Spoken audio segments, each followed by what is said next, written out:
Cynthia Abeles, and this is Marlo Campos. We are doing our two firms case on Pepsi and Coca-Cola. The first question that we are going to address is who are our shareholders? 63% of Coca-Cola's shares are held by institutional and mutual fund owners compared to Pepsi 71%. Top institutional holders that Coca-Cola and Pepsi have in common include Vanguard Group Inc., State Street Corporation, BlackRock Institutional Trust Company, NA, Northern Trust Corporation, BlackRock Fund Advisors. I guess they all really like soda, huh?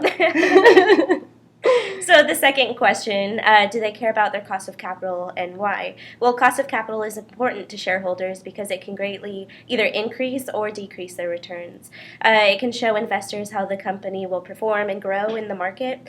And there are two methods of figuring out the cost of capital. So those two methods are through equity and debt, which we will discuss later. So we're going to discuss what is our cost of debt financing.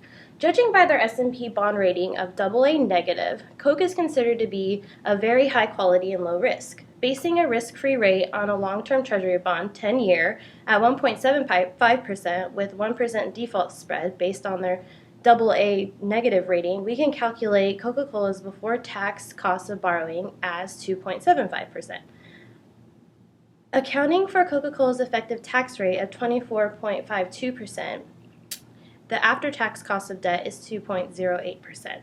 For Pepsi, they have a very high quality and low risk. Using the long-term treasury bond of 1.75% with a 1.75% spread based on Pepsi's A negative rating, we can calculate Pepsi's before-tax cost of borrowing as 3.5%.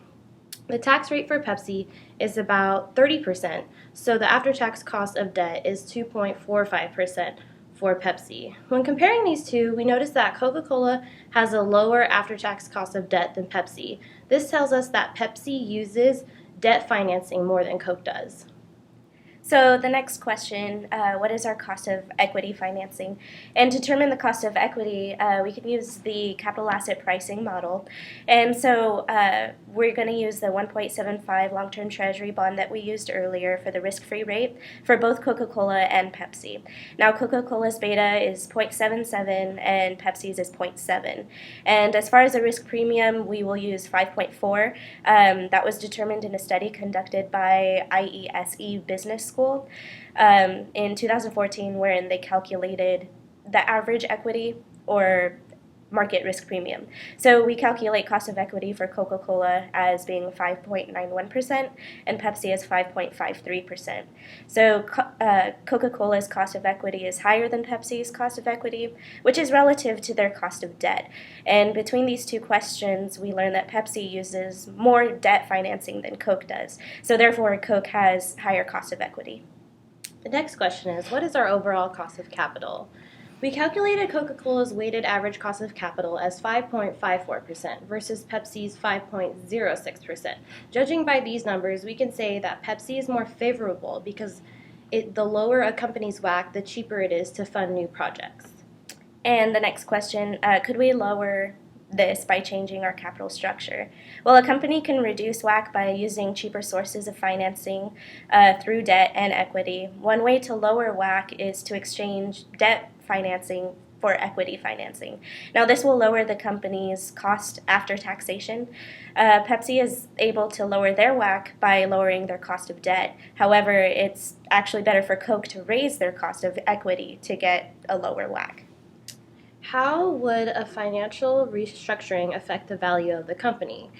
Results from our analysis suggest that increasing Coca-Cola's current debt-to-capital ratio from 9.66% up to 20% could possibly increase Coca-Cola's current enterprise value from $192.24 billion to the optimal value of $196.7 billion. This is increasing it by $4.3 billion. Pepsi has a debt-to-capital ratio of 15.81% with an optimal of 20%. However, the data suggests that the current enterprise value is outperforming its optimal enterprise value, which is really good. And based off this information, Pepsi is currently exceeding their expectations by $829 million. Number 8, would more debt create unnecessary risk? Coca-Cola definitely has the capacity to take on more debt. They currently have a debt ratio of less than 10%, and this analysis shows that Coca-Cola's optimal debt ratio of being more than twice their current. Now, if this is done, they can potentially raise their enterprise value from $192.4 billion to $196.8 billion. Now, while they do have the room to potentially take on more debt, they must exercise cautiousness, as over-leveraging their debt could essentially kill their company. And they must also take into consideration their WACC. Raising their debt could potentially raise their weighted average cost of capital. And considering Pepsi, currently they have an enterprise value that is more than their optimal value.